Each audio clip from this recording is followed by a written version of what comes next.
las veces de la presencialidad. El docente, la docente llega, pregunta, ¿qué tal? ¿Cómo le fue? ¿No? ¿Nada? Bien, ¿Nadie buena quiere? semana. Bien, todo bien. Bien. Gracias. Bueno, la semana más Ustedes. jodida del año. Yo si querés te cuento cómo me fue a mí, pero como vos ya lo sabés, porque todo el día, pero, y sabés que me fue bastante mal, así que... No, bueno, no sé si alguno o alguna de ustedes ya volvió a trabajar presencial, pero qué semana difícil, ¿no? Para trabajar presencial con este frío y no poder poner la calefacción. Bueno, ¿qué va a ser? Así estamos. Ya vendrá la primavera. Bueno, comentaban que les sirvió mucho el archivo de PowerPoint que subimos. Vieron que también Gerardo subió un foro de presentación, que eso no lo hablamos el martes. Así que la idea es que vayan participando en este foro, presentándose, contándonos dónde trabajan, dónde están. Entiendo que es bastante federal este curso, así que nada, que nos cuenten un poco de dónde vienen y las, digamos, expectativas, dudas, preguntas, lo que les parezca en relación a la materia y a los temas, ¿sí? Algo que nos quieran comentar de la clase anterior, que se hayan quedado pensando, reflexionando, seguramente pasó en 48 horas, pensamos un montón de cosas y participaron bastante, así que probablemente hayan quedado algunas consignas dando Priscila, vueltas. Sí, ¿qué tal? buen día María, estoy sin cámara, perdón. Buen día Ningún a todos problema. y gracias por los mensajes de recuperación. Sí, pronto voy a estar bien. Yo me quedé pensando en una situación que quizás me puedan ayudar a cómo manejarla. Yo tuve en la administración pasada que integrar una delegación y que por cuestiones de compromisos internacionales de Naciones Unidas debía haber un cupo femenino. Y cuando estábamos seleccionando las personas que iban a entrar y integrar esa delegación, era una delegación que no tenía participación en la sociedad civil, así que era más difícil porque tenía que ser funcionario del gobierno. Y lo que pasó fue que un funcionario político decidió ocupar el único parámetro que teníamos en Naciones Unidas eran mujeres, no había otro parámetro de diversidad. Claro. Y decidió ocupar un grupo de mujeres con un travesti, con una travesti que él conocía, que tenía un nombramiento en un lado. Y a mí me pasaron dos cosas. Uno, me pareció buenísimo la inclusividad de incluir a alguien en la diversidad. Pero por otro lado, yo no, como mujer heterosexual no me sentí representada y pensaba, si yo ocupara el puesto de travesti, los travestis tampoco se sentirían, o no sé si es los o las travestis no se sentirían tampoco representadas. Entonces, ¿cómo manejar esas situaciones donde hay un grupo hegemónico, que son varones blancos, mayores de determinada edad, que ven la vida de una manera binaria y que están usando a las minorías que queremos acceder a derechos o a representatividad unas a otras? Y en definitiva lo que pasó fue que el cupo no se llenó y la delegación fueron todos varones. ¿Sí? La historia termina de una manera dramáticamente distinta a lo que pensábamos. O sea, no fueron mujeres ni fueron LGBTI más. No. Y Todos yo, o sea, yo estaba a favor de que fuera, pero por otro lado sentía que nos estaban usando a las dos minorías para pelearnos entre nosotros y resolver la cosa. O sea, yo veía que no había buena fe en lo que me estaban planteando y tampoco estaba dentro de la posición de decidir. Entonces, ¿cómo abordar esa temática con respeto? Porque a ver, en mi puntual, esencia María, yo... es ¿cómo tendrías que haber respondido ante esta situación? ¿Qué tendrías que haber hecho? ¿Cómo hacemos para incluir a todos? Y que no te usen una categoría para discriminarte a otra. Okay, pero no entendí, ¿no era obligatorio que se cumpliera un cupo? Entonces, ¿cómo al final no cumplieron ni el cupo, ni fue la persona que habían elegido, ni nadie. En Naciones Unidas ellos te proponen que tienen que tener las delegaciones tanto cupo de mujeres. Sí, es una representación igualitaria entre los géneros, como política de la organización, sí. Pero sí, no sé, por vueltas de esta historia no se cumplió ese cupo. Eso no se cumplió. María, vamos a la pregunta puntual. ¿Cuál es? ¿Qué hacer cuando no se cumple? ¿Qué hacer cuando...?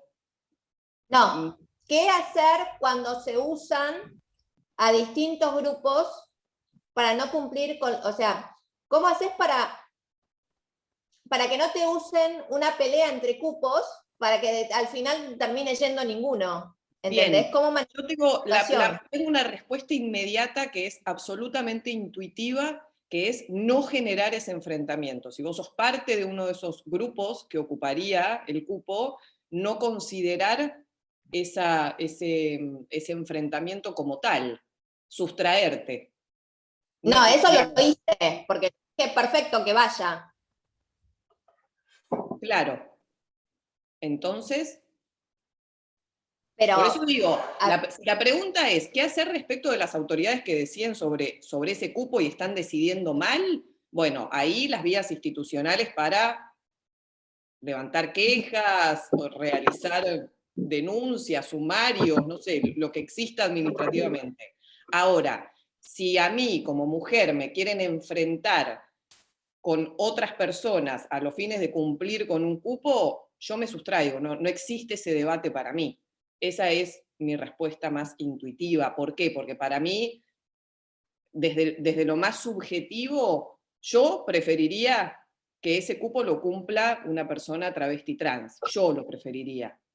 Pero si eso otras personas consideran que les genera algunas otras suspicacias, bueno, es analizarlo en cada caso concreto. El cupo se tiene que cumplir. Digamos, yo iría por ese objetivo, más allá de cuál es la identidad de género oprimida que lo ocupe. Pero bueno, no sé, ¿qué opina el resto? Gracias.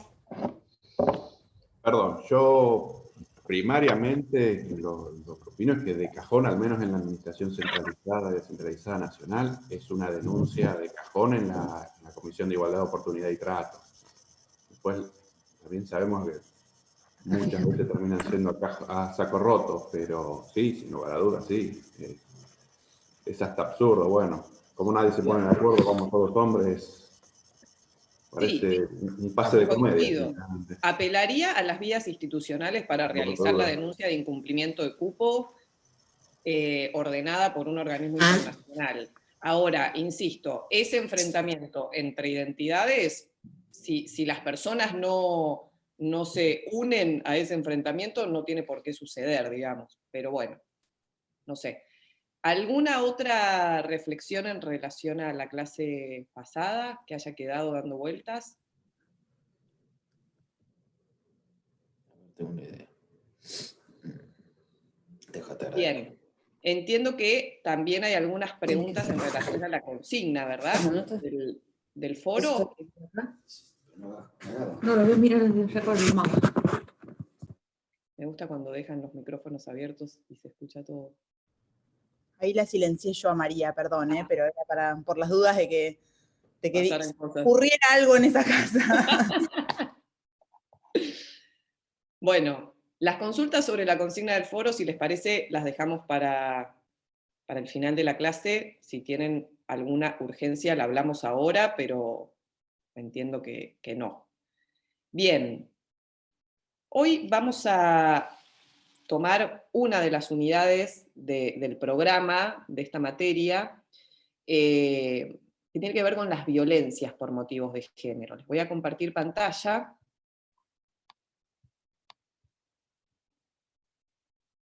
Díganme si ven bien. Sí, se ve bien. Sí, Nunca sé muy bien qué están viendo, pero bueno, intentaré mostrarlo lo mejor posible. Ahí va. Bien. Derechos humanos, género y violencias. Ese va a ser el contenido de la clase de hoy. La idea de la dinámica de la clase de hoy no va a ser intentar hacer salas como la clase pasada, sino hacer esta primera exposición teórica, este marco teórico sobre las violencias por motivos de género, y luego voy a intentar cumplir con el tiempo para poder hacerlo, porque realmente nos interesa que puedan analizar 2 extractos de 2 sentencias y ver y pensar y reflexionar en relación a la perspectiva de género y diversidad aplicada y no aplicada. Y son 2 sentencias muy relevantes, muy actuales además, y bueno, y que han suscitado, digamos, muchísimos debates en el mundo del Poder Judicial y de la justicia, ¿sí? Así que la idea es que luego yo les comparta estos 2 archivos, que cada uno, cada una elija cuál quiere leer, son 5 páginas, nos dediquemos 15 minutos a leer estos documentos y después volvamos al plenario y hagamos esta reflexión entre todos y todas. ¿Sí? ¿Están de acuerdo? Esa va a ser la dinámica. Espectacular. Bueno, ¿cuáles son los contenidos por los que vamos a bucear en la clase de hoy? Aplicar la perspectiva de género y diversidad en el análisis de las violencias de género.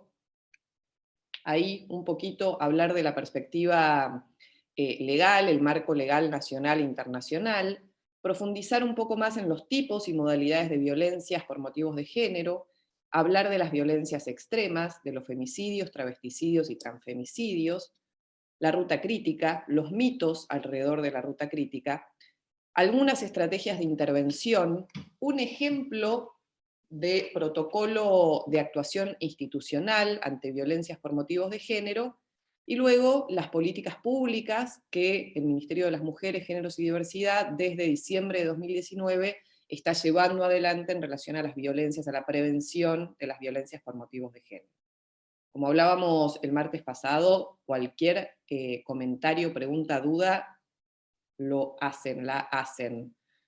No lo consideramos una interrupción, ¿sí?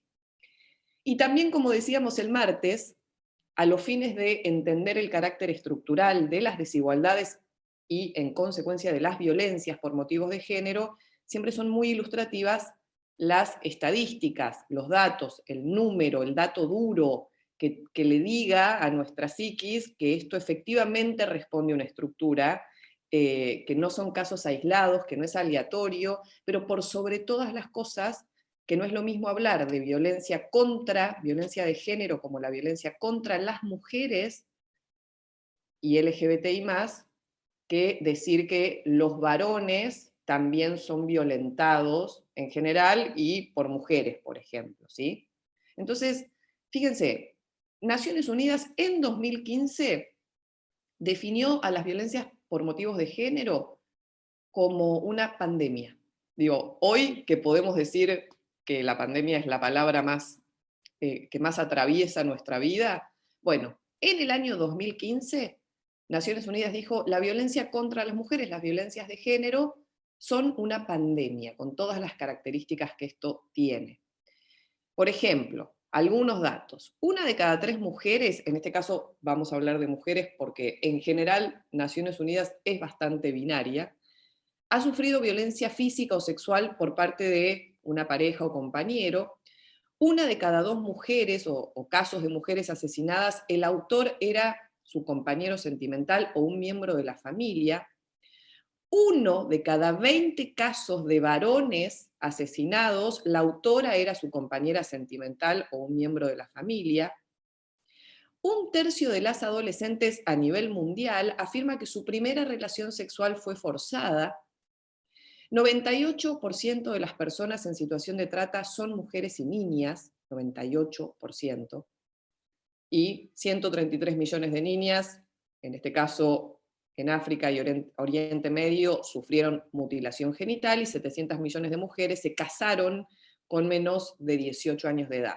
Digo, esto grafica un panorama en estos datos que nos trae Naciones Unidas de no solamente los distintos tipos y modalidades de violencias contra las mujeres y diversidades, sino también la desproporción estructural en relación a los géneros, cómo se manifiestan estas violencias en relación a los géneros. Estamos hablando de mutilación genital, estamos hablando de que 1 de cada 3 o 1 de cada 2 mujeres sufre violencia en relación a su pareja o compañero sentimental, versus 1 de cada 20 varones, ¿sí? Y en nuestro país vamos a echar mano al Plan Nacional de Acción contra las Violencias por Motivos de Género para los años 2020-2022, que trae un montón de información. Nosotras les sugerimos que vayan a la página web del Ministerio, busquen el plan, tenemos igual el link para pasarles. Es un plan muy amigable a la lectura de todas las personas, digamos, no es para nada técnico ni tiene ese enfoque, y lo que trae es esta información, este es por supuesto un extracto, de la cantidad total de femicidios, travesticidios y transfemicidios relevados por la Corte Suprema de Justicia de la Nación desde el 2014 hasta el 2019. Y si lo vemos, nos damos cuenta de muchas cosas. Primero que vamos a hablar de femicidios, pero también vamos a hablar de femicidios directos, indirectos. Vamos a hablar de transfemicidios y travesticidios y de femicidios vinculados. Hay múltiples categorías en relación a las violencias extremas. Si queremos pensar en términos de números, fíjense acá, por año, en la columna de la izquierda, tenemos total de víctimas de violencias de género relevadas por la Corte Suprema, por año. Y podríamos decir que es un número alto o pequeño. ¿Cuál es la sensación que nos da? Depende con qué se lo compare. Claro. ¿Qué más?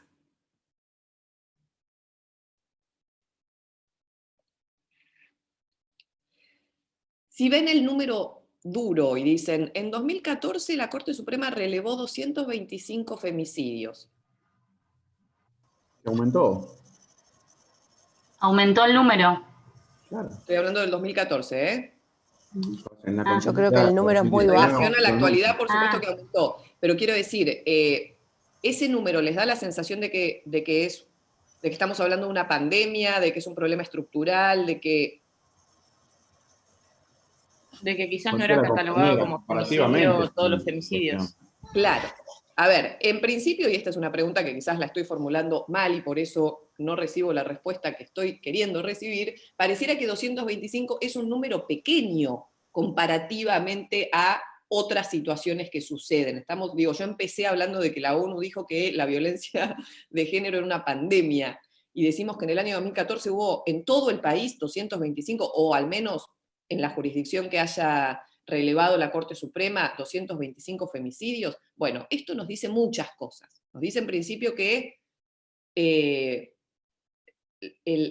relevamiento de datos, inclusive en la actualidad, el registro de datos sobre femicidios es muy rudimentario todavía.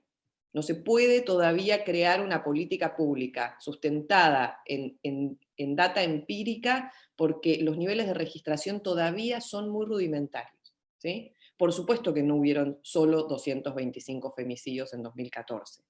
Y esto que decían recién respecto de que hay muchas situaciones que son femicidio pero no son catalogadas como tal, es prueba de ello, ¿sí? ¿Cuál es la explicación de que a lo largo de los años el número, si bien se mantiene relativamente estable, fue aumentando? Fíjense que en 2015 tenemos ni una menos. Probablemente eso haya generado un quiebre en por lo menos la perspectiva del Poder Judicial al momento de caratular algunos casos, ¿sí? Y fíjense lo que nos dice también respecto de los transfemicidios y travesticidios o femicidios vinculados. Hasta el 2016 no había casos, y fíjense los números del 2016 en adelante: 5, 4, 22... Digo, lo digo porque, y me detengo acá porque los números pueden engañar la percepción, ¿sí? Si bien son fundamentales para la creación de cualquier política pública, en algunos casos como estos, donde falta todavía muchísimo para incorporar la perspectiva de género y diversidad, sobre todo en el Poder Judicial, bueno, estos números nos pueden dar una falsa sensación, ¿sí? Muy brevemente, ¿cuál es el recorrido normativo de Argentina en relación a las violencias por motivos de género? Todo esto comienza en 1994. ¿Hace exactamente cuánto tiempo? Casi 30 años.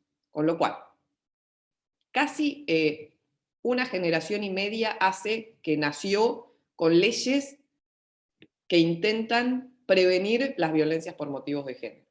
¿Sí? Yo siempre hago hincapié en el factor temporal, en lo poco que hace que esto existe a nivel normativo. Realmente, en términos históricos, casi 30 años es absolutamente nada, ¿sí? En el año 94 se sanciona la ley 24.417, que es la Ley Nacional de Protección contra la Violencia Familiar. Fíjense, inclusive cómo es su denominación. La violencia de género era considerada violencia familiar, y esta ley tuvo un alcance, si bien fue la primera y recoge digamos, lo que estaba sucediendo a nivel internacional con la Convención CEDAW. Ese mismo año es el año de aprobación de la Convención Belém do Pará.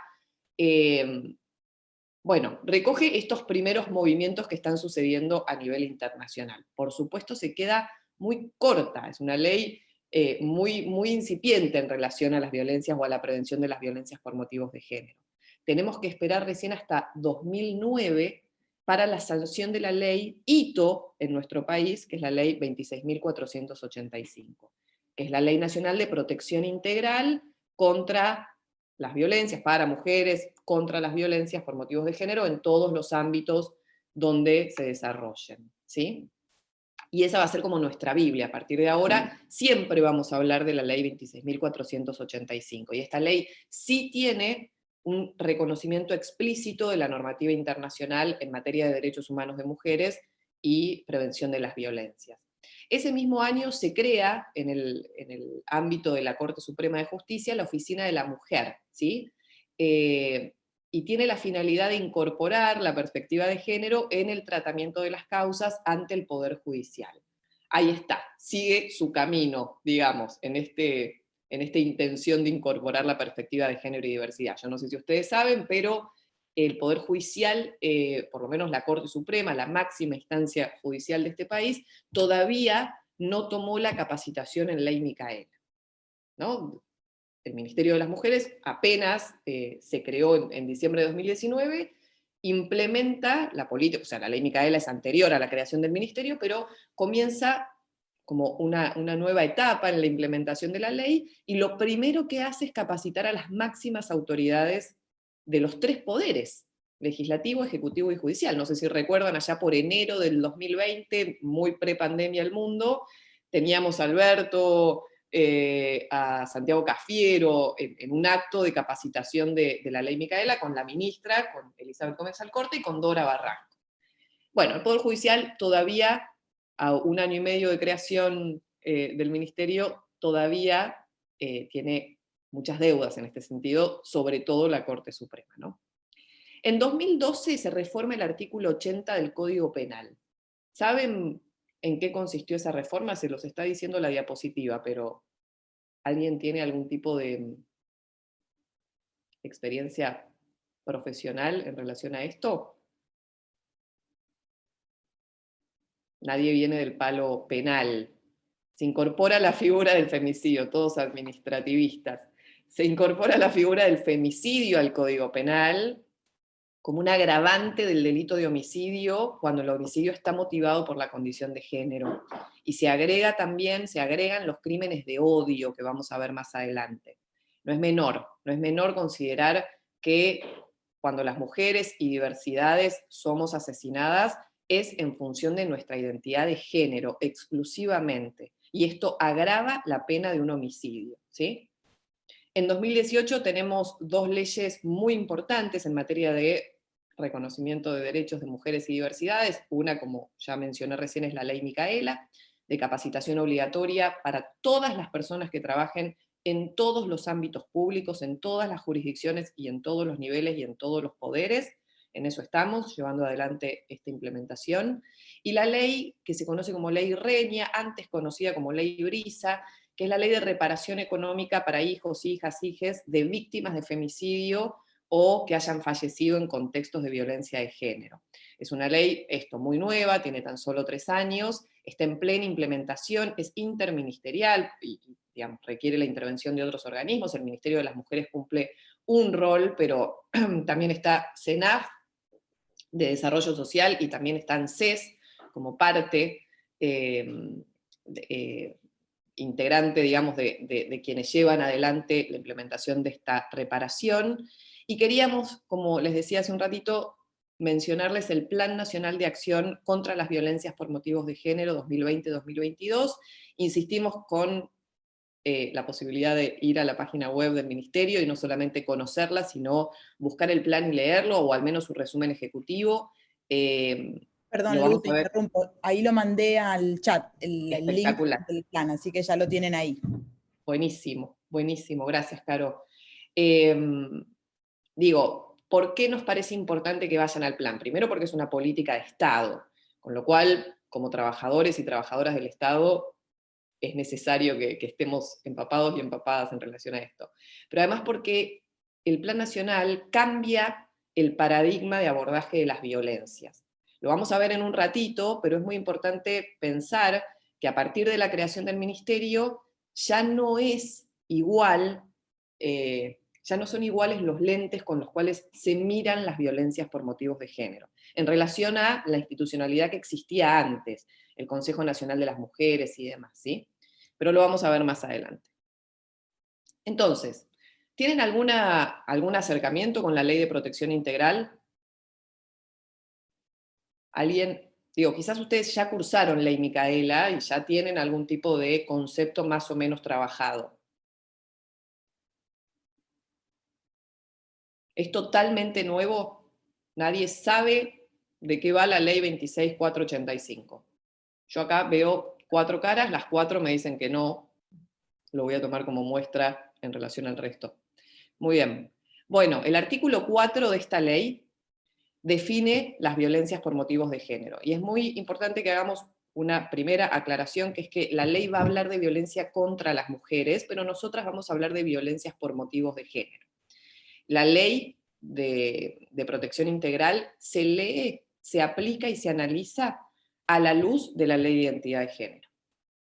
¿Sí? Entonces, tenemos 2 leyes que hacen una misma interpretación en relación a las violencias. Santiago, ¿por qué estás haciendo esa cara?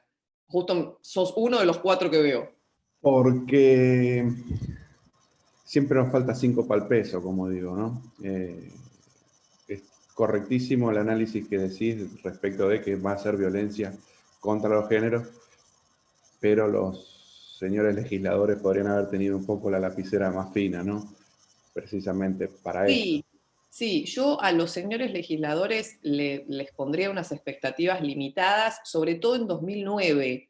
Es esto, ¿no? Es como, bueno, sí, hoy a 2021, con la creación de un ministerio, digo, es la evolución histórica del reconocimiento de derechos. A mí me parece que por suerte, digamos, podemos hacer esta interpretación teleológica, digamos, para quienes venimos del derecho y poder, digamos, leer las normas a la luz de otras normas.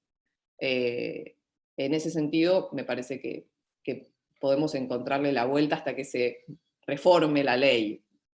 Entonces, se entiende por violencia contra las mujeres o por violencias de género toda conducta, acción o omisión que de manera directa o indirecta, tanto en el ámbito público como en el privado y basado en una relación desigual de poder, afecte la vida, libertad, dignidad, integridad de las mujeres y diversidades. Y quedan comprendidas, por supuesto, aquellas conductas, acciones u omisiones perpetradas desde el Estado o por sus agentes. Hola, todos nosotros, incluidos en esta definición de violencias por motivos de género.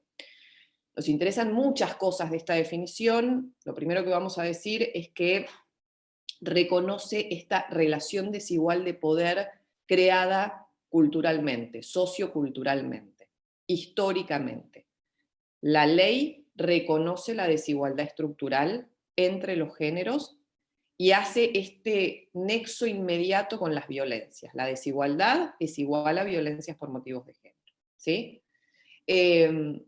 Otra cosa muy importante que nos parece fundamental mencionar acá, en relación a la definición, es que, fíjense que en 1994 teníamos una ley que hablaba de la violencia doméstica, ¿no? O la violencia intrafamiliar. Esta ley, recogiendo, digamos, los compromisos internacionales, lo que hace es sacar la violencia por motivos de género del espacio privado, reconocer el espacio privado como un tipo, una modalidad de violencia, pero echar luz sobre el resto de las dimensiones de la vida donde esta violencia o estas violencias se hacen presentes, ¿sí? ¿Conocen algún tipo de violencia distinta a las clásicas? Cuando digo clásicas, son las clásicas reconocidas como la física o la psicológica, antes de pasar a la próxima diapositiva. ¿Se me escucha bien? Se te escucha Perdón. bien. Porque tengo el Zoom acá y con mi nene más allá, bueno, perdón, ¿eh? No, por favor. Yo el otro día, a raíz de esto que estás diciendo, el otro día con mis amigas, nos juntamos por primera vez afuera, un ratito, y salió este tema porque, bueno, una de mis amigas contaba que, yo tengo una amiga que trabaja en la Fiscalía de Género, ¿no? De la ciudad.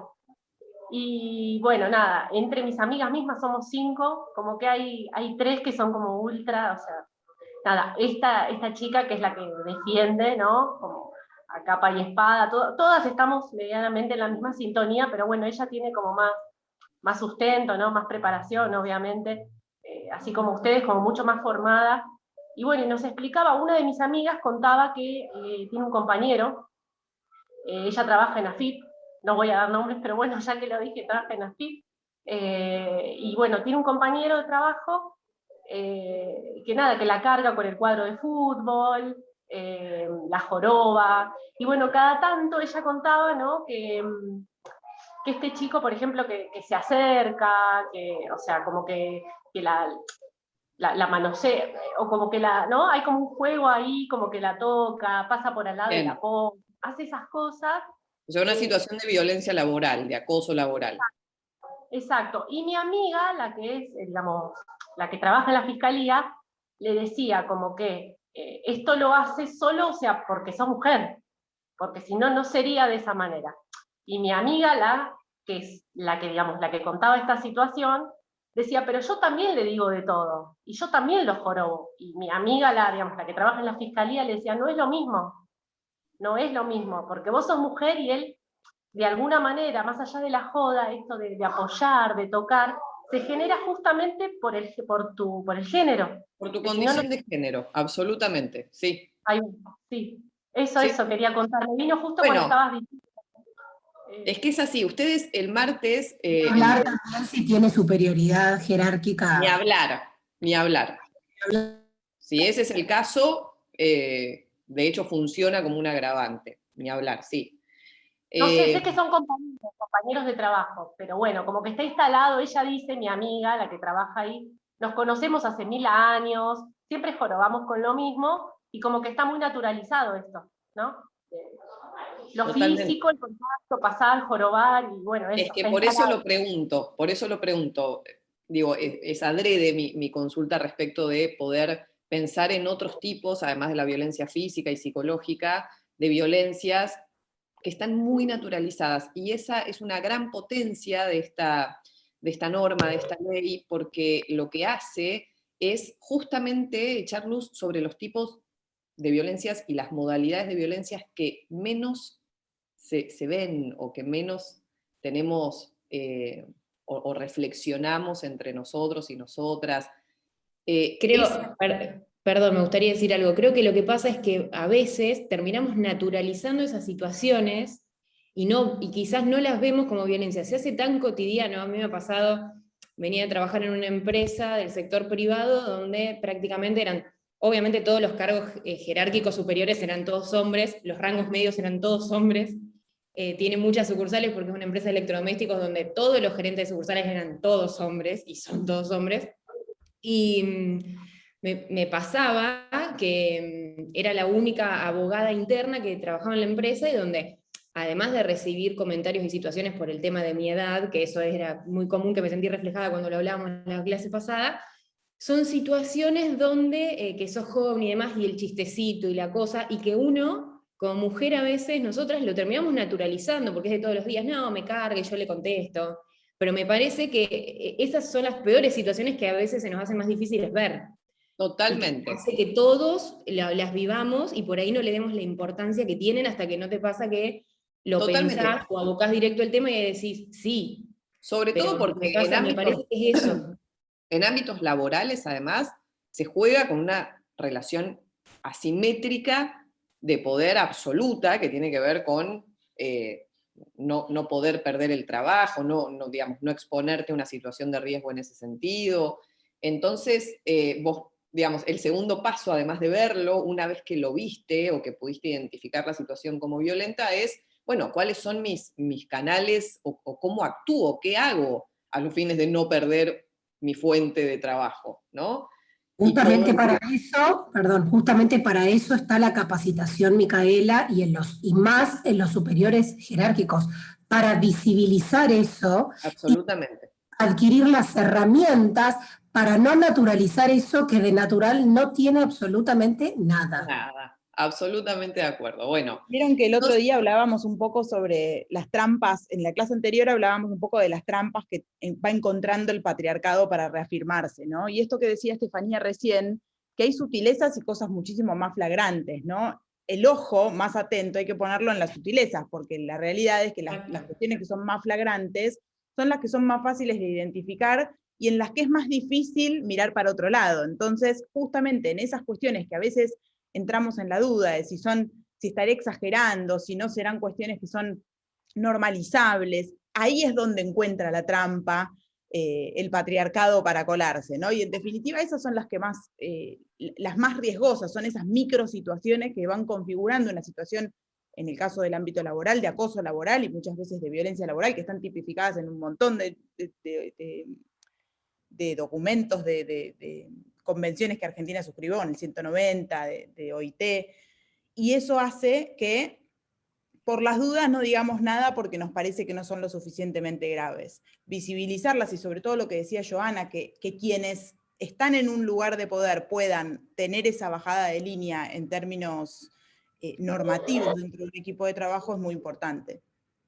Sí, tal cual. Totalmente. Y además también con el caso que decía recién Cintia de su amiga, teniendo en cuenta el contexto laboral, los mismos compañeros, saliendo de ellos dos, de los mismos compañeros que pueden también visibilizar esa situación, no mirar para otro lado y tratar de ayudar a cortar esa situación que está naturalizada y obviamente que está mal. Sí, y además, tal cual. me gustaría agregar algo mismo. Me pasa a mí misma como mujer, a veces como nosotros, a mí me pasa mismo de cambiar, yo a veces siento que tengo ese chip, como que no tengo ese ojo afilado, me pasa mucho que tengo a mi amiga esta que está todo el tiempo como el pajarito, pero me resulta como muy difícil tener como el ojo afilado entre discernir, ¿no? En esto así tan sutil de, bueno, ¿qué es, no? ¿Qué joda? ¿Qué es? Como que se permite, ¿qué joda? ¿Qué sería una cuestión más de género? ¿Qué sería? Como que me resulta bastante más difícil a mí, lo digo porque tal vez es algo personal, digamos, ¿no? Como que me cuesta un poco. Acordate siempre que lo que nos va a regir es que lo personal es político. Si es político, es colectivo. Lo que te preguntás vos es pregunta colectiva. El tema de qué es joda o qué es humor o hasta dónde el chiste o hasta dónde sos una feminazi o un aguafiestas o no. Eso, la verdad, es que en la medida en la que vos te ponés las gafas violetas y empezás a ver las relaciones desiguales y jerárquicas de poder que se traducen en violencias sutiles, extremas, bueno, la verdad es que es chiste en la medida en la que nos riamos todos y todas. Si la situación es violenta y está sustentada en relaciones desiguales de poder, la verdad que se ría el que tiene el privilegio de reírse. Eso diría yo. Sí, y el punto es también ver por qué no causa risa la situación inversa. El ejercicio es bastante sencillo cuando uno permite dar vuelta a quienes les protagonistas del chiste, ¿no? Si del otro lado la situación no es graciosa es porque evidentemente hay un intento de vulnerar un derecho entre quienes tienen el poder y quienes no. Yo creo que cuando cambiamos los roles en ese sentido, ahí queda bien claro si es o no es, si hay o no hay ahí una relación de poder jugando. Se vuelve muy evidente. Aparte es indignante porque nos tratan como que nosotras, por ejemplo, no somos simpáticas, no tenemos buena onda, y un compañero de trabajo no tiene por qué dar un abrazo más habitual. Sí, eso iba a decir. No sé cómo expresarlo, pero es incómodo. No, pero me ha pasado de poner un límite y decir como que yo estaba desubicada, que yo estaba mal pensada, pero bueno, a mí me parece que en un ámbito de trabajo nadie me tiene por qué tocar. Por eso sí, totalmente, en ningún lado. De cambiar un poco. Y es indignante y... A mí me ha pasado de tratar y uno de no cambiar sabe un cómo poco reaccionar porque la tratan de loca, o uno dice, ay, pero si somos amigos. Bueno, somos amigos. Les cuento algo. A mí no me toca a nadie. Les cuento algo. Hacia el final de la presentación vamos a ver un modelo de protocolo institucional. Es importante saber que existen, porque es importante que existan en todos los ámbitos, no solamente educativos, que es el ejemplo que vamos a ver, sino también laborales. Y si no existen, promoverlos. ¿Sí? Porque ¿qué hacemos con un compañero o con alguien en mi trabajo que me está hostigando de una manera que, digamos, que me está hostigando, me está acosando, ejerciendo un tipo de violencia, ¿no? Hay que... Y no solamente... Ay, perdón. No, decime. No, que no solamente detectar todo esto que están compartiendo las compañeras, sino también verlo cuando es hacia otro compañero, ¿no? Y trasladar la incomodidad, hacer el ejercicio de trasladar la incomodidad al opresor. Es una palabra un poco fuerte, pero a mí me pasa mucho a mí en particular, mis compañeros de trabajo y también en otros ámbitos me catalogan también de, feminazi, fuiste a la marcha, haces esto, haces lo otro. Y la realidad es que lo único que hago es hacer la inversa, como para que ellos también vean en espejo que no está bueno incomodar al otro. Y cuando alguien se siente en ese lugar de incomodidad, también, como en esta sororidad, poder señalarlo y destacarlo para que esa compañera también sienta el apoyo, porque si no somos nosotras, no es nadie. Totalmente. O sea, lo vamos a ver ahora en un ratito. Fíjense lo siguiente, la ley, como les decía, reconoce tipos y modalidades, y desde el 2009 fue reconociendo nuevos tipos y modalidades, sobre todo en 2019, que se reconoció un tipo y dos modalidades, y con esto, digo, la potencia de poder seguir reconociendo ámbitos y formas en las cuales estas violencias se hacen lugar, pero para que tengan una idea, la ley trae 6 tipos, la física y la psicológica, que entendemos, creo que todos y todas, más o menos en qué consiste, la sexual, que también es una violencia, un tipo de violencia, digamos, muy usual y de las que se habla, de hecho configura delito y por eso también, por lo menos en el ámbito jurídico, se conoce como un tipo de violencia. Pero la económica y patrimonial, la simbólica y la política, son 3 tipos de violencia. La política es la última que se reconoció. 3 tipos de violencia que en general quedan absolutamente desapercibidos, o sea, pasan desapercibidos, porque suceden en las relaciones más cotidianas. La violencia económica y patrimonial tiene que ver, por ejemplo, cuando una pareja, o sucede, por ejemplo, cuando una pareja se separa, tiene hijos e hijas en común, y hay algún tipo de problema con la cuota alimentaria. O el varón no participa económicamente de la manera en la que tendría que participar en una situación, o controla económicamente a la mujer, o limita el uso de los bienes compartidos, ¿no? Y es muy impresionante hacer la aplicación de la violencia, de este tipo de violencia, en la vida de una, porque sucede y está invisibilizado. Es muy común que la violencia económica y patrimonial tenga lugar en nuestras relaciones interpersonales. Hay que simplemente poner el ojo ahí. La simbólica es aquella que se presenta a través de patrones estereotipados, mensajes, valores, que reproducen esta dominación, esta desigualdad en las relaciones sociales. Por ejemplo, el humor sexista o el humor misógino tiene que ver con la violencia simbólica. Es a través de, por ejemplo, el recurso del humor, cómo se reproduce este tipo de violencia. Y la violencia política, que es, insisto, un tipo nuevo de violencia, o el reconocimiento de un nuevo tipo de violencia, tiene que ver con menoscabar o anular o impedir la participación política de las mujeres y diversidades, que es muy importante visibilizar, ¿sí? Y va a tener su modalidad, que la vamos a ver ahora, que es la modalidad de violencia pública política, ¿sí? Hasta acá los tipos. Y las modalidades, la violencia doméstica claramente, la violencia institucional, acá estamos todos y todas interpeladas, porque es muy importante saber que la violencia institucional es la que llevan a cabo los agentes, las agentes del Estado, ¿sí? La violencia laboral, de la que hablamos recién largo y tendido, la violencia contra la libertad reproductiva y la violencia obstétrica.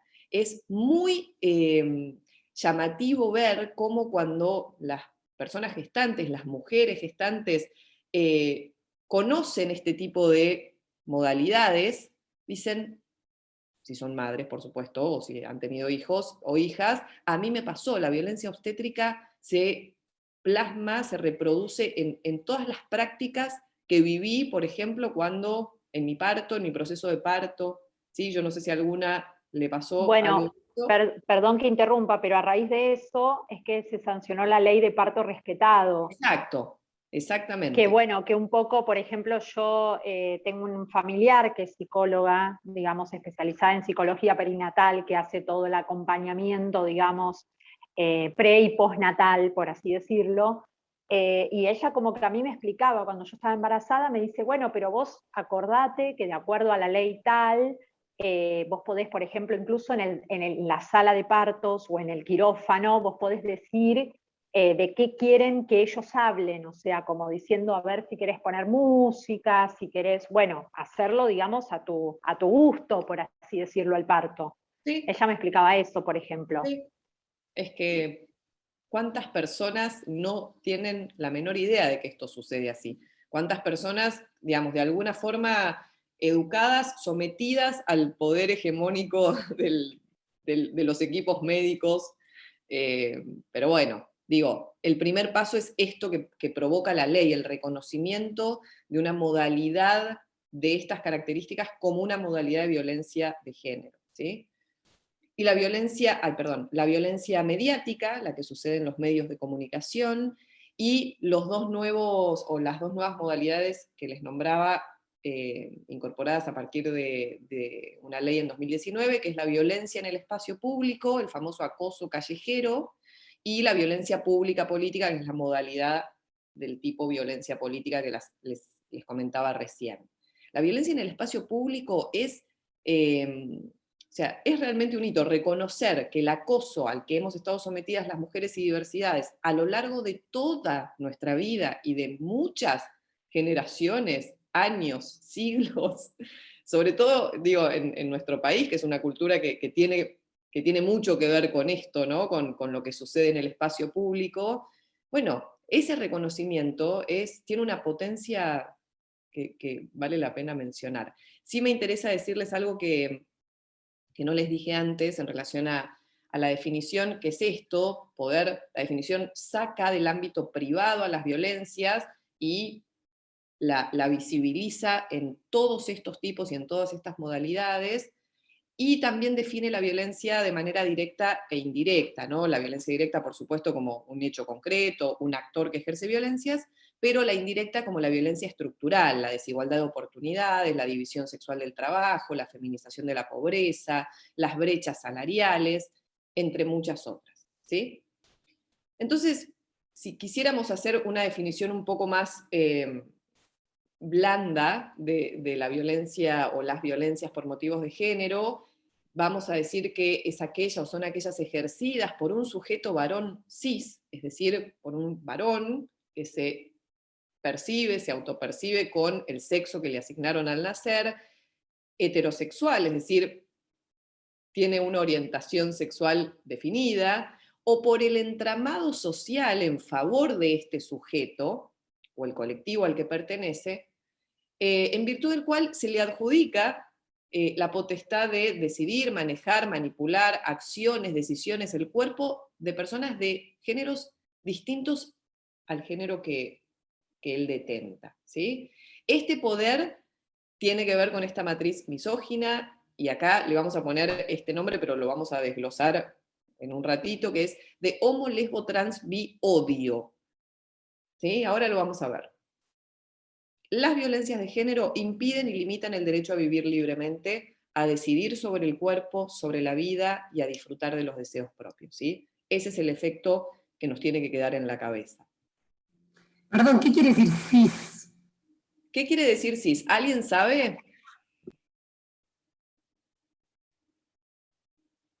No, yo iba a preguntar exactamente lo mismo. Muy bien. Que se reconoce como varón, pero lo dijiste vos, no lo sabía. Muy bien. Pero cis es una identidad de género para reconocer, para, digamos, visibilizar a aquellos que se reconocen con el sexo que les asignaron al nacer. ¿Sí? A mí me asignaron el sexo femenino y yo me reconozco mujer, me autopercibo mujer. ¿Sí? Ahora, Lucila, te hago una consulta que me da un poco de vergüenza, debo decir. Si una persona, hombre, que no sé si se reconoce como gay, pero no sé, podríamos decir que es flexible, sí. Y ejerce violencia sobre una mujer. Sí. O sea, por el hecho de no, o sea, sí se autopercibe hombre, pero no, claro, no tiene nada que ver, ya me contesté. Listo. ¿Qué? ¿Cuál fue la conclusión? Yo no te seguí en la conclusión. ¿Cómo se autopercibe hombre? Dijiste se autopercibe hombre, pero es gay. Dijiste. Claro, porque digo, bueno, puede tener es difícil ponerlo en palabras porque uno siente todo el tiempo. Claro, se autopercibe hombre y ejerce violencia sobre una mujer. Sí. Pero en realidad, por eso después dije, bueno, igual puede ser gay o no ser gay, o ser bisexual. Vos estás hablando de una orientación sexual, no de la identidad de género. Por eso Cuando dije, nosotras decimos cis, estamos hablando en general, no lo asociamos a la orientación sexual, pero tiene cierta relación. Cis quiere decir del mismo lado, ¿sí? Eso quiere decir, es como... Eso quería saber el significado. Esta correlación, pero sucede, digo, es una identidad de género para reconocer a aquellas personas que se autoperciben con el género que se relaciona con el sexo asignado al nacer. Claro, como decía, heterosexual, por eso fue mi pregunta en general, realidad. Digo, exacto. Bueno, y ahí viene tu pregunta, porque en general, el término cis, si bien hace alusión a la identidad de género, se relaciona con la heteronormatividad de la que hablábamos el martes pasado. ¿Se acuerdan? Como esta norma que nos dice que si somos varones nos gustan las mujeres, si somos mujeres nos gustan los varones, y esa es por definición nuestra única orientación sexual válida. ¿Sí? Lucila. Sí. Sí, una pregunta. ¿Qué pasa cuando esa violencia estructural la ejerce una mujer que también se reconoce heteronormativa? Porque a mí me ha pasado de comentarios como las mujeres solamente somos los seres que tenemos útero. Y la que lo estaba diciendo era otra mujer que estaba discriminando a un montón de personas de plano. Bien. Voy a dejar que contesten les compañeros porque es algo básicamente con lo que empecé la clase, diciendo por qué traía las estadísticas que traía y cuál era el fundamento de hacer una introducción en términos cuantitativos. Compañeros, ¿alguien ¿Cómo fue, María? ¿Puedes repetir? Sí, ¿qué pasa cuando la violencia estructural la ejerce una mujer que es cis heteronormativa? Yo entiendo las estadísticas, y también entiendo que estos casos son la excepción a la regla, pero ¿cómo lo encuadramos? ¿Cómo lo encuadramos en qué contexto? Si hablamos de un contexto de considerar las violencias por motivos de género, no aplica, porque no es parte de la representación estructural de las violencias y desigualdades. ¿Lo consideramos como un caso aislado? Es un caso de violencia o de vulneración de derechos de una persona contra otra. En un contexto de análisis de violencia de género, no aplica. Pero porque entendemos que la violencia de género, insisto, es estructural. La excepción no va a negar la estructura. Y cuando digo la excepción es que existan otros casos, como mujeres siendo violentas contra mujeres, no niega la estructura. No, Lucila, yo no niego la estructura, lo que digo es, estas protecciones son muy buenas y son positivas, entonces, y tienen sanciones que son muy importantes. Y me parece fantástico que las apliquemos en la generalidad de los casos, pero ¿cómo hacemos para que las excepciones que también son de odio hacia otras personas, porque esa es una expresión de odio, que no entra dentro de la estadística y de todo esto que nos pasa y que sustenta esta definición, no queden exentas de sanción o tengan el mismo tipo de... Totalmente. En ese sentido, dos respuestas. Tenemos la ley de actos discriminatorios o antidiscriminatorios, digamos, la ley que crea el INADI. Ahí tenemos una posibilidad. Si la situación configura un delito, puede encuadrarse en crímenes de odio, ¿sí? Si configura un delito en términos de lesiones, también, digamos, o en términos, digo, si esa violencia que se ejerce tiene las características...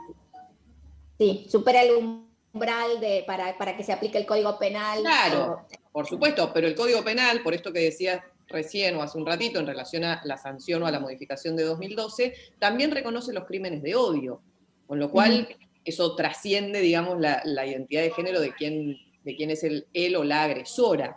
Pero insisto, actos discriminatorios, tenemos la ley de actos discriminatorios, no me acuerdo si se llama ley antidiscriminatoria o ley de actos discriminatorios, pero insisto, es la ley que crea el INADI, con lo cual, si bien esa ley se tiene que modificar necesariamente... Sí. La 23.592 es la de actos discriminatorios. Discriminatorios, exacto. Y necesita una reforma urgente. No, necesita una reforma urgente, porque ha quedado, digamos, se ha quedado en el tiempo y no reconoce, por ejemplo, algunas categorías que hoy va de suyo, que constituyen categorías sospechosas, así le dice el derecho internacional, a las condiciones que generan o que provocan las estructuras discriminatorias. Bueno, y además los procedimientos que esa ley establece han quedado también bastante en desuso, pero más allá de eso existe un entramado normativo que permite canalizar este tipo de situaciones. El tema es que introducir este tipo de reflexiones en un contexto de análisis estructural de violencias por motivos de género a veces puede generar la sensación de que, bueno, pero ¿cómo? Y entonces, ¿por qué la violencia de mujer contra mujer cis o de mujer cis contra varón gay no es violencia de género o sí es violencia de género? Digo, eso quizás le modifique un poco la condición estructural o tenga esa intención de modificar la condición estructural de la violencia. Pero para seguir charlándolo, porque ninguna discusión está saldada. ¿Puedo hacer una intervención? Que además, entiendo además que ese es el argumento para desvalorizar la protección. O sea, quienes están en contra de la protección usan las excepciones a la protección para desvalorizarla y quitarle el mérito y la importancia que tiene. Por eso cuál es por qué otra vía vamos, porque entendía que no era esta la vía, pero quería saber, y me contestaste no se me había ocurrido lo de actos discriminatorios, pero sí, y eso necesita una reforma porque no está conforme a los estándares internacionales. No, y es del 98, me parece, es una ley que tiene, ¿estoy diciendo bien o es anterior? Pero es una ley que tiene muchos años ya, que ha quedado en desuso, que ha quedado abstracta. Bueno, del 88 la ley, Lu. Del 88, ahí va. Y cuando menciona los motivos prohibidos de discriminación, digamos, tiene unas omisiones bastante importantes, que eso es muy necesario que sea revisada, y hubo varios intentos de hacer esta revisión, y yo lo sé porque yo trabajé mucho tiempo en el INADI y participé de uno de esos intentos no exitoso de reforma de esta normativa, y seguimos insistiendo sobre todo en temáticas que tienen que ver con la diversidad sexual y la identidad de género. Totalmente. Es muy llamativo, ¿no?, que no se haya logrado esa reforma, aunque sea incipiente, pero bueno, cosas que suceden, como decía Santiago, en este país. ¿Cómo? Soy Hernán Farina. Hola, Hernán. Hola, buen día. No, me quedé pensando un poco en la pregunta que hizo de la Fuente, María, que me pareció bastante interesante. Porque digo, ¿por qué no aplica? O sea, no termino de comprenderlo realmente.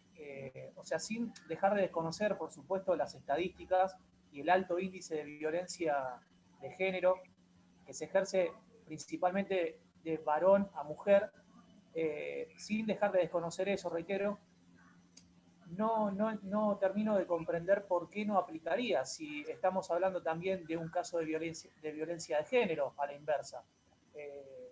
¿Por qué? Porque no es un problema estructural. Para que no sea violencia de género. Bueno, yo creo que combinando la clase del martes y la clase de hoy, donde muy someramente, por supuesto, porque los tiempos no nos permiten profundizar, pero más o menos mostrando cuál es el entramado de la desigualdad asociado al entramado de las violencias, podemos identificar claramente que hay sujetos, sujetas oprimidas, oprimidos, y aquellos que ejercen esa opresión y esas violencias. Con lo cual, digo, podemos resistirnos al análisis a pesar de ver números, de ver estadísticas, de ver informes, estudios, a pesar de que Naciones Unidas, la organización internacional más importante de la comunidad internacional, te diga en 2015 que la violencia contra las mujeres es una pandemia. Digo, las resistencias pueden existir. Estamos hablando de que efectivamente a lo largo de la historia, o por lo menos en los últimos 5 o 6 siglos de historia, hay un sector de la población que está en situación de vulnerabilidad, que está en situación de opresión. Y hay otro sector de la población que está en una situación de privilegio, ejerciendo, con intención o sin intención, digo, en la reproducción constante de esa desigualdad, que va de la mano de las violencias. Las violencias es su brazo armado, digamos, ¿no? Como sí, la matriz, la organización cultural y social, esta que mencionaba Caro el martes en relación a esta idea del patriarcado, se ve en cada uno de los actos, en cada una de las relaciones sociales, en cada uno de los índices que se estudia, que Caro traía el martes, que traemos ahora acá. Entonces, la violencia de género no es una violencia de personas entre personas o contra personas. Es una violencia claramente ejercida por un sujeto, digo, en términos generales, contra otras personas con determinadas características que básicamente y exclusivamente tiene que ver con su condición de género, su identidad de género. No sé claro, si... pero por eso mismo, claro, sí, por eso mismo digo, digamos, si el meollo de la cuestión no pasa por el género, o sea, cuando la violencia se ejercía con motivo en el género, ¿por qué si es a la inversa no aplicaría? Si más allá de los índices y de que ya, como decía antes, esto tenga como base justamente que por datos empíricos la mayor parte de esa violencia es ejercida generalmente por el hombre hacia la mujer, ¿no? Desde el punto de vista histórico, y es algo estructural y cultural. Yo no te veo y me pierdo tu nombre. ¿Cómo es tu nombre? Farina Hernán. ¿A vos, Hernán, te parece entonces que es una cuestión de denominación? ¿Te parecería más adecuado o idóneo hablar de violencia contra las mujeres y diversidades? A mí me parecería idóneo y más adecuado y no discriminatorio que esa violencia de género aplique también a la inversa. Claro. Más allá de que sea o no estructural. ¿Por qué? Porque si no estamos posicionando a aquel varón que es víctima de una violencia de género ejercida por una mujer, tomando como precedente esto que estamos hablando, ¿no? Y llevándolo a un caso aislado, termina siendo discriminatorio para ese hombre, claro, que resulta ser víctima de violencia de género. Ese varón no queda invisibilizado en el ejercicio contra él de la violencia, no es que no se lo considera atravesando una situación de violencia. Lo que va a pasar es que no va a aplicar como violencia de género, porque la violencia de género tiene estas características estructurales, históricas, sustentadas, vos decís, más allá de, bueno, no es más allá, es más acá, es con esta evidencia empírica que te dice, y vos lo ves en tus relaciones sociales cotidianas probablemente, lo viste durante tu trayectoria vital y la de las personas que te rodean, cómo el entramado del patriarcado se hace presente en cada uno de los actos. Insisto con esto, y para no ocupar más tiempo en la clase porque nos queda un montón, no es invisibilizar esa situación como una situación que no es violencia, sino que efectivamente es violencia, no es violencia de género a estos fines, ¿sí? El concepto de ruta crítica es un concepto fundamental, sobre todo para los y las trabajadoras y trabajadores del Estado. Probablemente en este sentido que decíamos antes, todos se dedican a la administración o al derecho administrativo y demás, pero digo, también para la consideración personal, ¿no? ¿Qué es el concepto de ruta crítica? Es el proceso, así, dicho en términos generales o simples o coloquiales, de salida de una situación de violencia, pero con la consideración específica de que la persona que está atravesando la violencia está en una situación de extrema vulnerabilidad. Es un proceso complejo que implica avances y retrocesos. El clásico ejemplo para graficar la ruta crítica es la mujer o la persona que atraviesa una situación de violencia de género, hace la denuncia, luego no la ratifica, luego la retira, vuelve con su agresor, se separa un tiempo, vuelve. Todo eso que genera un entramado de mitos, que vamos a ver ahora, es el proceso de ruta crítica. Es el proceso en el cual una persona en situación de violencia necesita del resorte del Estado y de su red para poder salir de la situación de violencia. Para las personas que trabajamos en el Estado es fundamental considerar las características, porque lo que queremos evitar, pero nunca evitamos, es este concepto o esta idea de revictimización. ¿Qué quiere decir esto? Que la persona se vuelve a poner una y otra vez por los resortes del Estado en la situación de explicar y describir las características de las violencias, en reiteradas declaraciones o en revisaciones médicas, ¿sí? Los y las trabajadoras del Estado tenemos que evitar por todos los medios en el proceso de ruta crítica, si tenemos algún tipo de intervención, la revictimización, ¿sí? ¿Y qué son estos mitos en relación a este proceso de ruta crítica? Acá algunos, los clásicos, digamos, pero operan en cada acto, en cada actitud de aquella agente del Estado que interviene en una situación de violencia. Y estoy hablando de los agentes y las agentes del Estado porque estoy hablando de la responsabilidad institucional, internacional que eso tiene. Pensémoslo en nuestra vida personal también, cómo nos operan estos prejuicios, ¿no? Doctora, sí. Disculpe que la interrumpa, está súper interesante la charla, pero necesito hacer una pregunta que me está dando vuelta. Venga. Y relacionado también con esto, con el ojo crítico. Porque la verdad que desde que se comenzó con toda esta movida, uno trata de aplicar y entender y conocer como hombre, trata de aplicar esto, ¿no? En el día a día, cambiar por ahí si alguno tuvo estas conductas. Entonces se me viene a la cabeza, por ejemplo, estas conductas que generalmente uno las asume desde chico. Cuando, por ejemplo, uno abre la puerta a una mujer, cede el asiento, todas esas conductas, a mi manera de ver, después de leer un poco y analizar, entiendo que, por ahí me equivoco, ¿no? Al llevar a cabo estas conductas, ¿uno pone a la mujer en un estado de vulnerabilidad o no? ¿O había que terminar con esas conductas así? ¿Es una pregunta? Sí. ¿Alguien que quiera contestarle al compañero?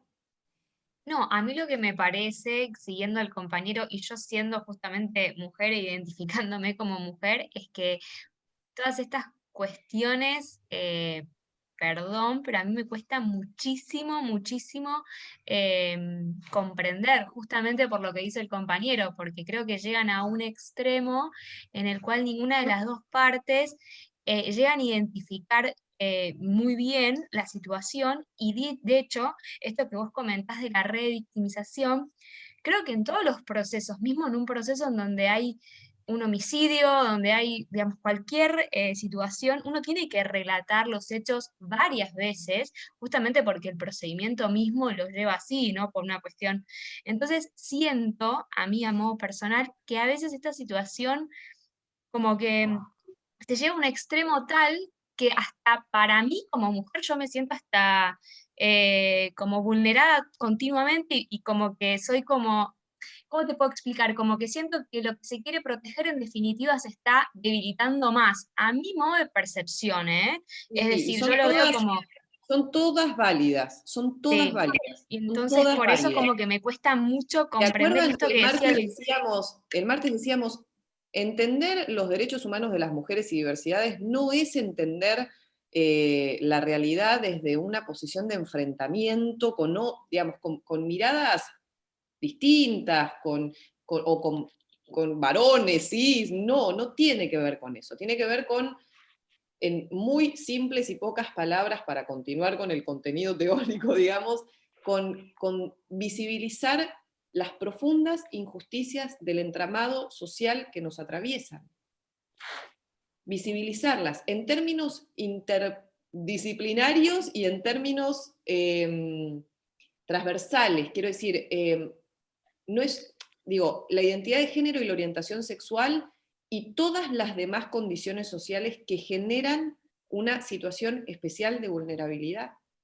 ¿Sí? Por eso hablamos de las intersecciones, por eso en todas nuestras clases, y por eso el Ministerio de las Mujeres también necesariamente aborda, por ejemplo, sus políticas de violencia o contra las violencias desde una mirada interseccional. Pero ¿Sí? te hago una consulta, y en relación al tema que veníamos, y en relación a toda la temática que venimos desarrollando, y el video que compartieron la clase pasada, este tipo de categorías de soy trans, soy lesbiana, soy mujer, soy hombre, soy esto, ¿no hace más una división a una unificación de que todos somos personas más allá de todo lo que suceda en el medio, más allá de las elecciones sexuales, más allá de un montón de cuestiones? Yo coincidiría 100% con lo que decís si sobre la base de esas categorías no se ejercieran violencias. Coincidiría plenamente. Somos todas personas, no importa la categoría, la orientación sexual, identidad de género. El problema es que cuando vas a la calle y sos gay, o vas a la calle y sos lesbiana, o vas a la calle y sos Ni trans, hablar a buscar un trabajo, ni hablar a buscar... sos una persona trans, cuando vas a la calle, tenés en riesgo tu vida. No, tu integridad. Integridad. En términos generales. Tu vida. Poder vivir o no va a depender de tu orientación sexual o tu identidad de género.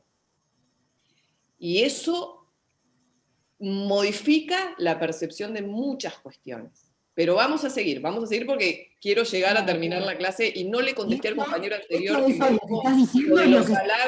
me dijo lo de los halagos y lo de la caballerosidad, y yo le quiero contestar en relación a esto, que es que la realidad es que es preguntarnos cuál es el origen de esos actos y de esos gestos.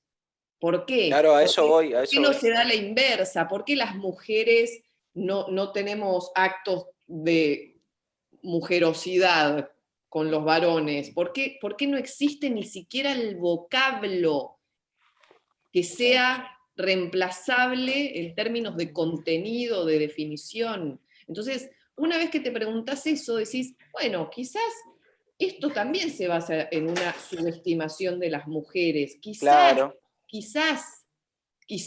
puedo pensarlo en ese sentido. Claro. Y después, si lo hago o no en la realidad, bueno, dependerá de mi contexto, digamos, pero hacernos la pregunta es el principio de todo, ¿eh? Vamos a para mí me pasa la clave. Justamente, Leonardo, lo que vos decís, no significa, esto no es una valoración ética sobre si está bien o si está mal. La invitación es hacerse la pregunta de por qué ocurre. Después, las posiciones radicalizadas que entienden que pasa mucho para fechas por ahí, no sé, para el Día de los Enamorados, ¿no? Que parece, no quiero flores, no quiero bombones. Si querés flores y si querés bombones, está perfecto.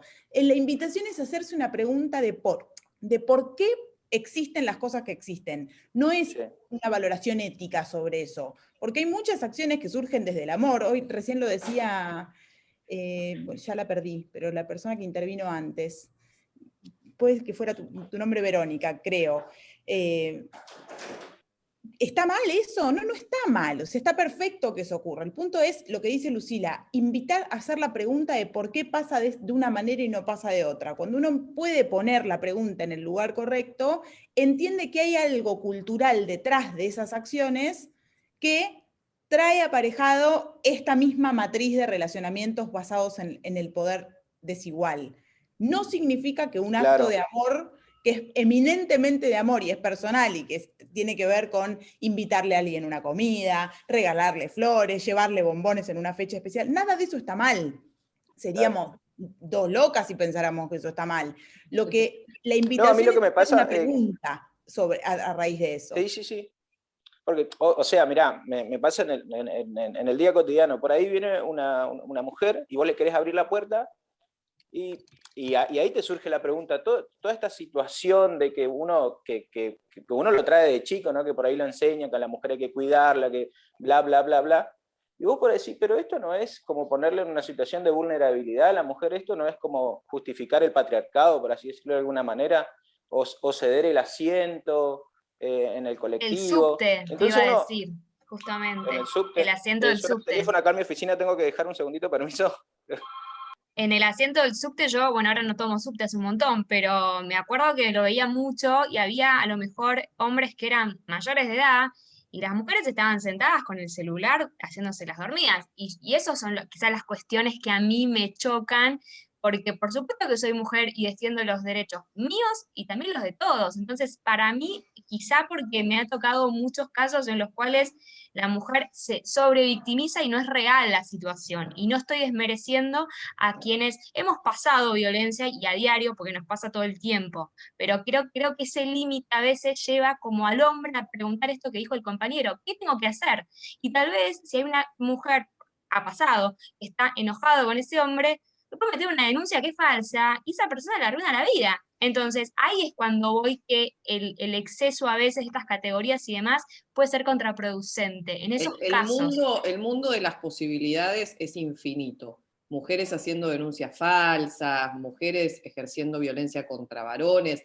Sí, el mundo de las posibilidades es infinito y podemos pasarnos las 2 horas de la clase hablando de las excepciones respecto de lo que queremos señalar. Las excepciones en términos no de que pasa menos o es menos importante, sino que sí, digamos, todo esto que mencionan existe, por supuesto que sí, y no le quitamos valor ni le restamos importancia, pero acá queremos introducir una manera de ver el mundo que, insisto con lo que decíamos el martes, va a impactar en beneficio de todas las personas en función de que, vuelvo a decir lo mismo, lo que pone o sobre lo que echa luz es sobre las desigualdades que suceden a nivel sociocultural. Sí, y la respuesta a todo lo que dicen es correcto, existe todo eso. Pero vivimos en un entramado social y cultural, querramos o no, lo veamos o no, que es efectivamente desigual en perjuicio de determinadas identidades de género intersectadas por otras condiciones también, como la clase social, la nacionalidad, la religión, la discapacidad, ¿sí? O sea, no estamos haciendo caso omiso, no estamos diciendo las mujeres en su vulnerabilidad extrema y porque son solo mujeres. No, a ver, lo entendemos estructuralmente y transversalmente, ¿sí? Bueno, vuelvo a esto de continuar con el contexto o con el marco teórico. Nos parece muy importante traer una definición que no se reduce a femicidio, que es como la palabra o la categoría que sí se introduce en el Código Penal, como esta forma más extrema de violencia contra las mujeres, y que se distingue de otros delitos justamente porque son el asesinato o el homicidio de mujeres por el solo hecho de ser mujeres, en el ámbito público, en el ámbito privado, y tenemos distintas categorías asociadas a los femicidios vinculados, que son aquellos homicidios cometidos contra una o varias personas para causarle sufrimiento a una mujer, cis, trans, travesti, ¿sí? El femicidio vinculado por interposición en la línea de fuego, es decir, los homicidios cometidos contra una o varias personas que se interponen para evitar un femicidio, y otras muertes violentas vinculadas a las violencias de género, ¿sí? Pero los travesticidios y los transfemicidios van de la mano con el reconocimiento de otras identidades de género, ¿sí? Por supuesto que también se sustentan en la matriz desigual y calificadamente perjudicial para travestis y para trans. Una cosa que decía la compañera al principio de la clase, pero me la anoté, es esto de la denominación de las travestis. Siempre es femenino, vamos a hablar de las travestis, la travesti. Hacer lo contrario es vulnerar la ley de identidad de género. ¿Sí? La identidad de género travesti se autopercibe en femenino. Dicho esto, el homicidio, el asesinato de travestis y trans se considera travesticidios y transfemicidios. ¿Sí? Una parte del ejercicio que quiero traerles hoy, si es que llegamos, es que en 2018, hace tan solo 3 años, por primera vez se caracterizó un asesinato, el de Diana Zacayán, como travesticidio. ¿Sí? Estos extractos de sentencia que les mencionaba al principio de la clase son de esta sentencia. Así que si llegamos, espero que lleguemos. Y los crímenes de odio, ¿se acuerdan que hablábamos de los crímenes de odio más temprano? En el Código Penal se definen como estos actos voluntarios, conscientes, generalmente realizados con saña, que incluyen, aunque no se limitan, a violaciones a la dignidad, la no discriminación, la igualdad, la integridad personal, la libertad, la vida de personas con identidades de género y orientaciones sexuales disidentes, es decir, no heterosexuales, no cis. El crimen de odio tiene la intención de causar un daño grave o la muerte a la persona y está basado en este rechazo, en este desprecio, en este odio en base a la orientación sexual y a la identidad de género. Algunas estrategias de intervención, si así nos toca en relación a nuestro ámbito laboral, cómo intervenir ante una situación como las buenas prácticas, no nos gusta hablar de buenas prácticas, pero más o menos cuáles son las maneras más empáticas y más respetuosas para intervenir ante una situación de violencia de género. Ya sea que nos toque en nuestros ámbitos laborales o en nuestro mundo privado. Trato adecuado y respetuoso, la escucha activa, es uno de los principales aspectos de la intervención ante una situación de violencia de género. Esta escucha tiene que ser atenta, tiene que identificar los gestos de la persona, sobre todo para verificar si existen lesiones u otros delitos, si se trata de una situación de riesgo, de urgencia, y en general la escucha en el primer acercamiento nos da todos estos indicios, y a veces tampoco es tan simple discernir, digamos, o identificar cuál es el contexto o cuáles son las características de estas violencias, por esto que les decía de la ruta crítica. Muchas veces los avances y retrocesos generan en el discurso muchas contradicciones.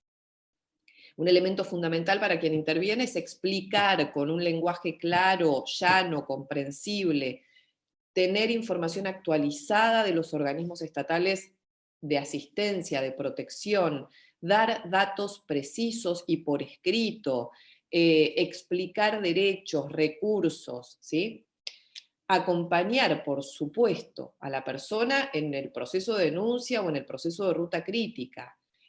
Muchas veces el proceso o entrar en un proceso judicial o policial, digo, en el caso de la denuncia, genera se generan muchos obstáculos en términos de el lenguaje que se usa, el trato que se dispensa. Si somos una persona que interviene ante una situación de violencia de género, el acompañamiento en estas instancias es fundamental. Y por supuesto la rapidez en la atención. Yo no sé si ustedes saben que en la jurisprudencia internacional existe algo como la debida diligencia. Hay un caso de la Corte Interamericana de Derechos Humanos muy famoso, que es el caso Campo Algodonero contra México, que estableció, digo, y traigo jurisprudencia porque sé que abogadas y abogados toman nota ahí, que la debida diligencia para los estados es una obligación cuando se evidencia una situación estructural de violencia de género en su territorio. En el caso de México, en Ciudad Juárez. ¿Y qué quiere decir? Que el Estado tiene que prevenir esa situación. Si el Estado sabe que se está dando una situación estructural de violencia de género en su territorio, en cualquier lugar, tiene que intervenir preventivamente. no puede esperar, porque el caso justamente, una de sus características es que la madre de una de las personas que en ese momento se encontraba desaparecida, por supuesto una mujer, hace la denuncia y empiezan a buscar a esta persona 72 días después, o sea, 72 horas después de la denuncia. Y eso pasa un montón, digo, en este país pasa un montón, que las personas van a hacer la denuncia por desaparición y no empieza la búsqueda de manera inmediata. Una de las estrategias de intervención tiene que ver con eso.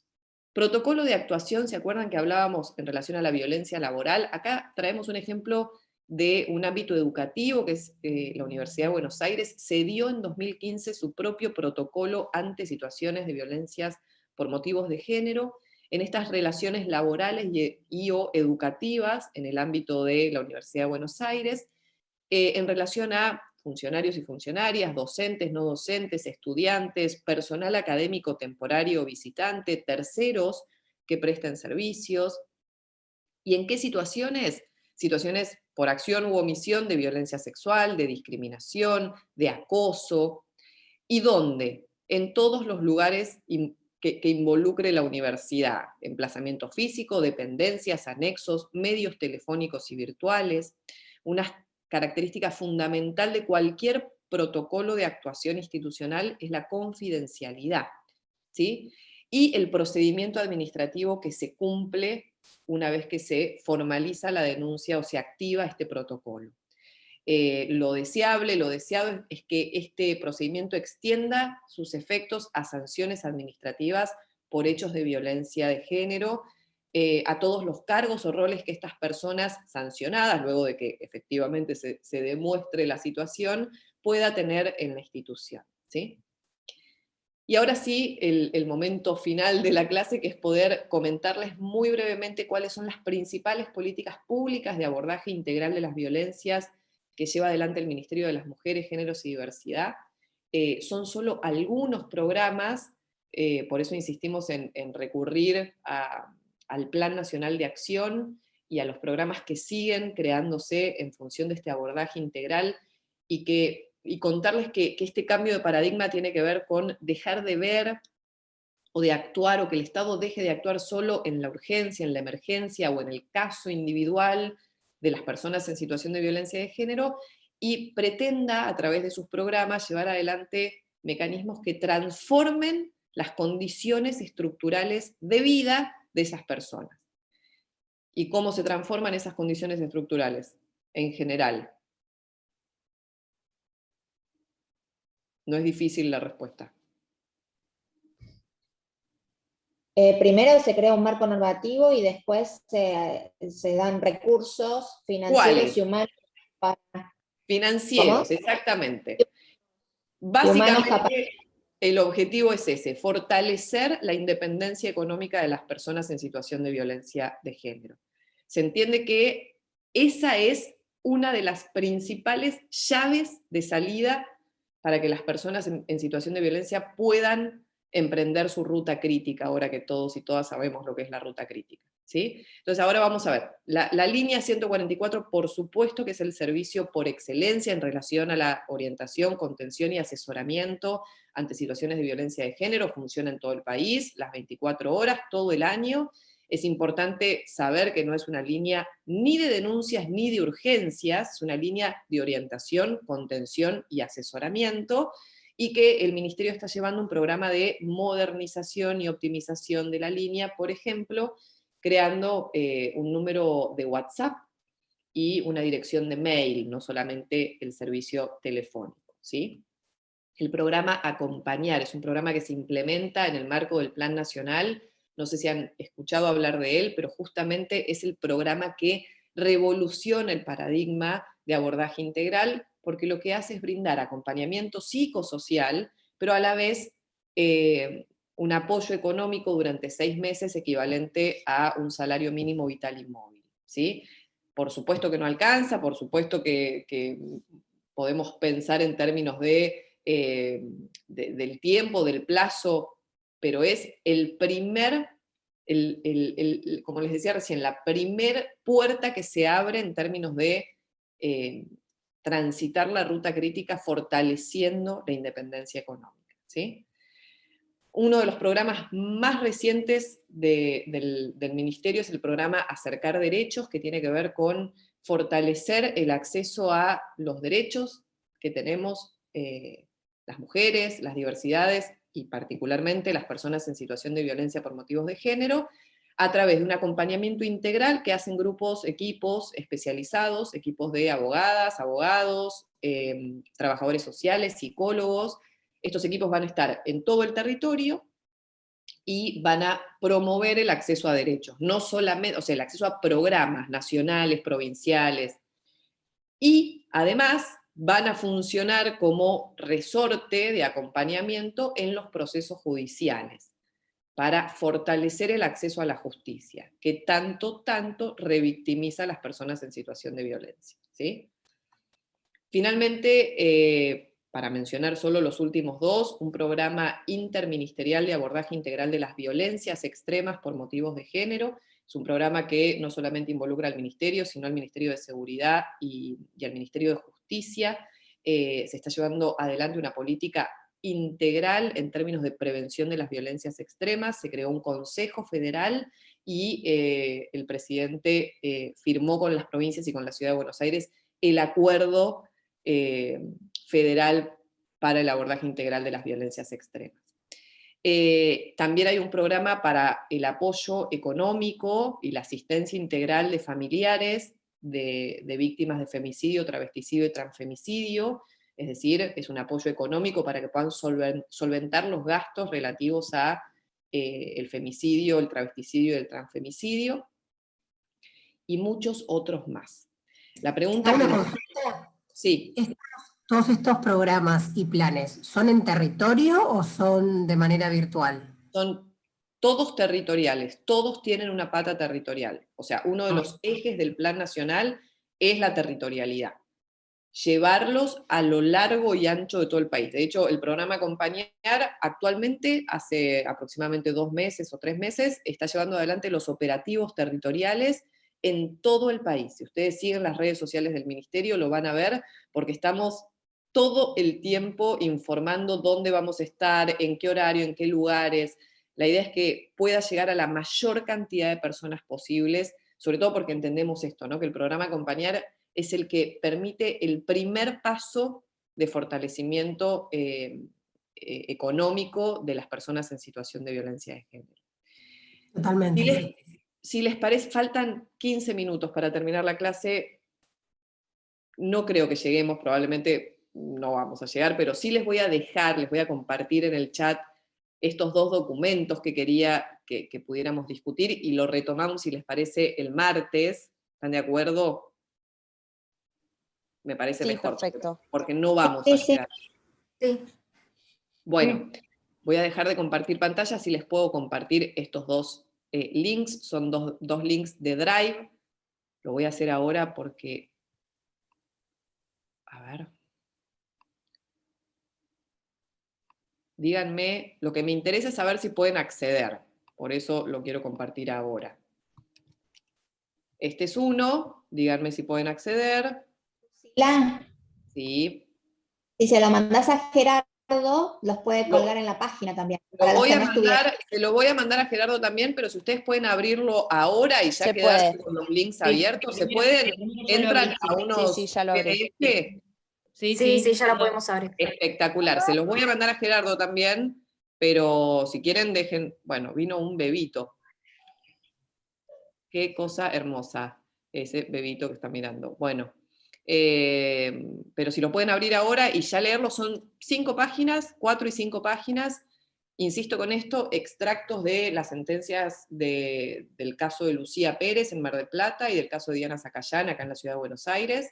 Los 2 fallos son del año 2018, con lo cual pueden hacer el análisis temporal de qué estaba pasando en 2018, que solo pasaron 3 años y tienen la normativa que vimos como para respaldar el análisis también, y después los hechos posteriores en los 2 casos.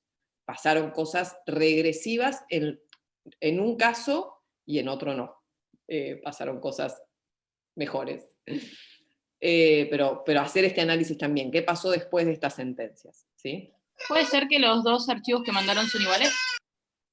Bueno, eso quiero que me digan, si mandé los dos archivos iguales o no. Y son los dos de Lucía Pérez. A mí Y también. los sí, dos dice de Lucía Pérez. Ahí va, esperen un cachito, porque vieron que me podía pasar. A ver este.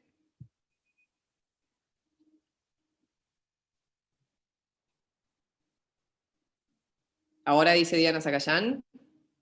Joana, te miro y me haces que sí, así que Sí, vamos sí. todavía. Bien, ¿quieren que dediquemos estos 15 minutos a hablar de la consigna? Que sé que tenían algunas preguntas o algunas dudas. ¿Yo puedo hacer una pregunta sobre algo de la clase? Que Claro, no quise sobre lo que interrumpir porque sea. veníamos interrumpiendo mucho y bueno. Escuché hablar del término feminicidio como algo específico sobre la violencia hacia la mujer. No vi que lo hayan nombrado ahí, tampoco lo vi, o sea, lo busqué, lo googleé, estaba como, la descripción era justamente la violencia contra la mujer por una cuestión meramente de género, pero tampoco está como reconocido.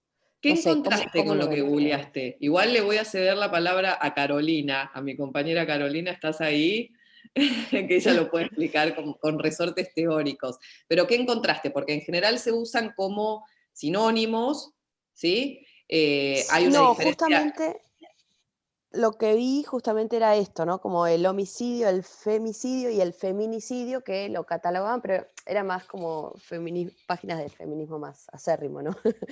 Pero bueno, que identificaban este término como la violencia ejercida sobre la mujer por el hecho de ser mujer. Sí, la violencia extrema, estamos hablando de la pérdida de la vida. Sí. Pero bueno, no sé qué tan reconocido está y les quería consultar a ustedes que por ahí. Yo te decía eso, suele usarse como sinónimo y además tiene, la diferencia tiene una raíz etimológica, digamos, de dónde viene la raíz o el origen de la palabra. Pero no están tipificados como dos delitos diferentes. No. Claro. No, es lo mismo. Ni reconocido. En términos penales es lo mismo. Exactamente, de hecho en términos penales es femicidio la figura que hay aquí. La razón por la que vos lo encontraste como feminicidio, hay algo de la etimología de la palabra y de su traducción del inglés, pero sobre todas las cosas, la autora que hace referencia por primera vez, o la que hace hincapié en el uso del concepto feminicidio, es Marcela Lagarde, que es una estudiosa de los temas de género, y en particular de los temas de violencia de género y de los femicidios o feminicidios, que en realidad lo que busca es como mostrar no solamente la matriz cultural que hay en relación al mayor valor social que tienen varones sobre mujeres y otras identidades, sino también a la responsabilidad del Estado, en términos de lo que hoy Lucila mencionaba en algún momento alrededor de la debida diligencia y de lo que busca la palabra feminicidio como diferente del femicidio, es como poner a jugar una suerte o una serie de conceptos que no son solamente la relación desigual de poder, sino también todo lo que pasa socialmente que posibilita o que es condición de posibilidad de los femicidios, ¿no? Entonces, justamente lo que busca hacer es esto de lo que venimos charlando en la clase anterior y de lo que también se habló hoy, de esta relación intrínseca que hay entre las desigualdades y las violencias, de cómo las omisiones del Estado o la ausencia de estos temas en la agenda hacen que sean posibles los femicidios. Es un concepto muchísimo más, si se quiere, social para entender el contexto en el que ocurren los femicidios, pero esa es la intención que tiene la autora al utilizarlo, pero no significa que nos estemos refiriendo a cosas diferentes. Nos estamos refiriendo a cuando ocurren, asesinatos en razón de violencia de género, pero este concepto feminicidio le incluye estos ingredientes para poder analizarlo de manera un poco más integral, nada más, esa es la diferencia.